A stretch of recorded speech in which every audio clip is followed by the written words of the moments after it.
Biz özü Ene Bala Merimi Коомдук фонд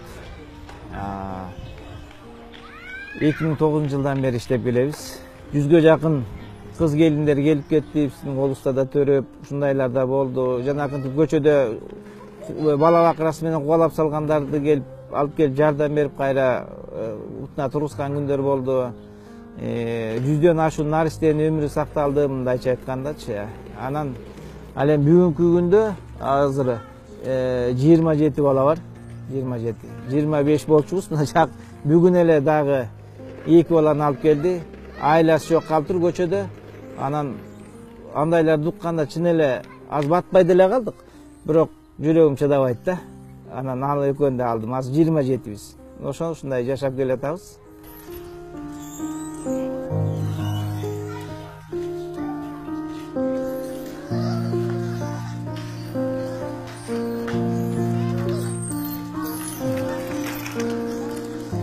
Ашканабыз ушул жер. Бул жерде отурушат, ушундан тамактанат, биякта жазайт. Ушундан тамак ашын даярдашат. Жерден отуруп ичишет тамактарын. Булар болсо ар биринин кийим кие турган шкафтары.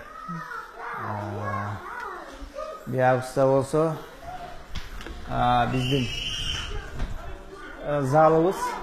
Бул жерде отуруп ойношот, телевизор көрүшөт, пианино үйрөнүшөт, сабак окушат, ушундай. Мына ойногон кыздарыбыз бар. Кичинеден үйрөнүп, мына суу мая дагы билет.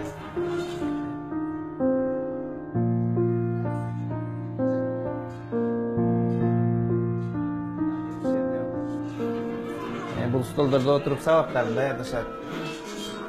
13 окуйт, 13 окуйт. Калгандары майда. Үстү болсо биздин жатаканабыз. Бияк биздин кыздарыбыз жатат.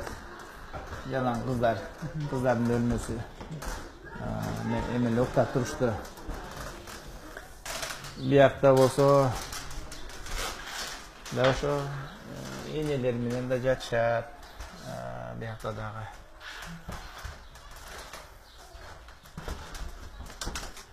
Бул бөлмө эркек балдардыкы. Эркек балдардыкы билинет да, шкафтардын эшиктерин жулуп ийишет мынтип. Бияк бул бөлмө негизи көбүнчө жаңы төрөлгөндөр бөлмөсү дейбиз. Биякты негизи жаңы төрөп келип, бияка көп ошондойлор жатат.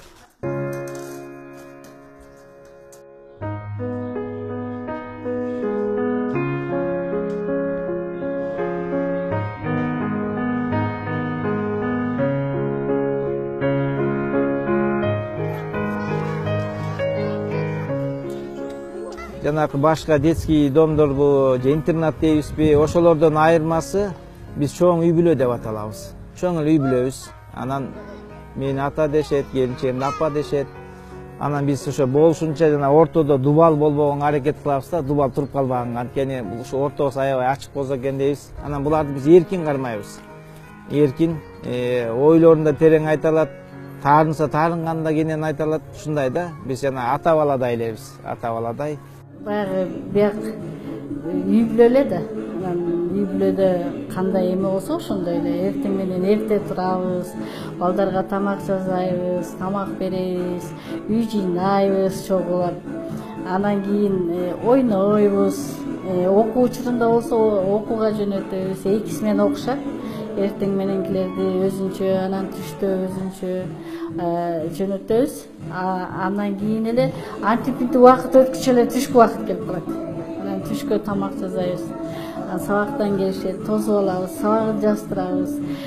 Балдар менен мен баягы эне катары дагы ошондой эле өзүм безим психолог катары дагы өзүнчө бир убакыт өткөрөм. Алар менен мамилелешем.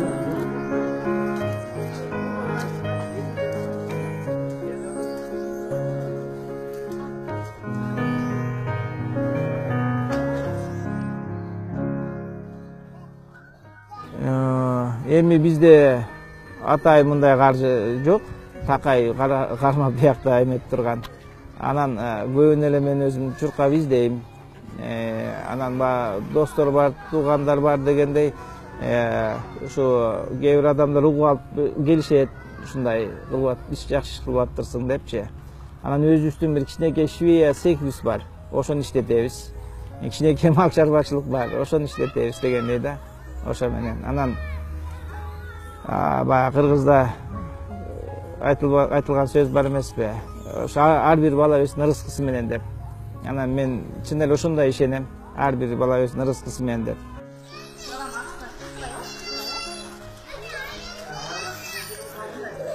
Биз муну соцсеттерден, Facebook'tan жакында билип калдык.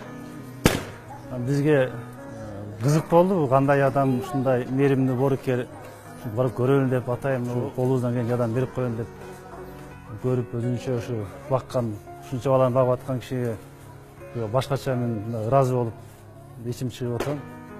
Биздин заманда ушундай кишилер бар экен деп. Өзүмдүн 5 балам бар. Баланы кандай өстүрүштү, баланын түшү болот, аны баары билем. Ошон үчүн мен да мындай кайдыга карабай, мага аябай кызык болду ушундай келип, ушу адамды көрүш үчүн.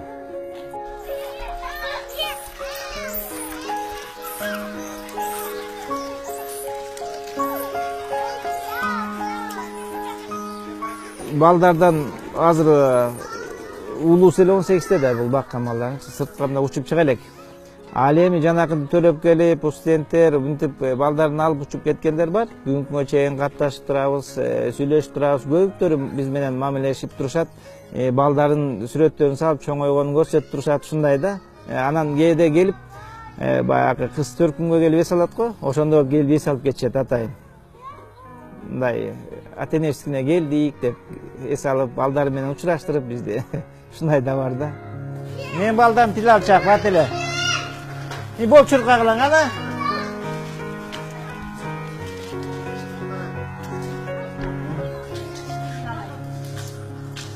Болгула. Ата байлап коюңузчу.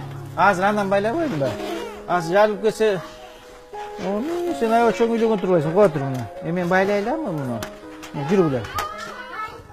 Эми чын эле бала тарбиялап өстүрүш аябай эле оор. Бирок эне үчүн эне бардыгына чыдайт да. Анан балдар биздин келечегибиз, балдар биздин бактыбыз. Эне үчүн бул оор нерсени көтөрүү, мындай чай айтканда энелер кандай десем, ошого жаралса керек да. Канчалык энергияң кетет, канчалык убактың кетет. Бирок ушу балдарды өстүрүп, ушулардын көңүлүн карап, ушулардын жакшы өнөрүн көрүп, анан келечекте мындай жакшы ойлорун айтып, мен келечекте врач болом, апа мен сизди дарылайм, же болбосо апа мен мугалим болом деген мындай жакшы сөздөрүн укканда чарчаганыңды унутуп каласың да.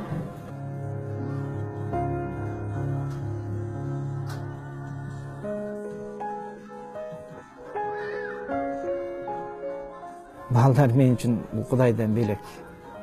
Эгер ким түшүнбөсө ушуну айткым келет да, бул бала деген наристе негизи эле Кудайдан белек. Анан бүгүнкү күндө биз ушу белектерге кандай мамиле жасап атабыз. Мына бүгүнкү күндө канча деген балдар зордук зомбулук көрүп атат.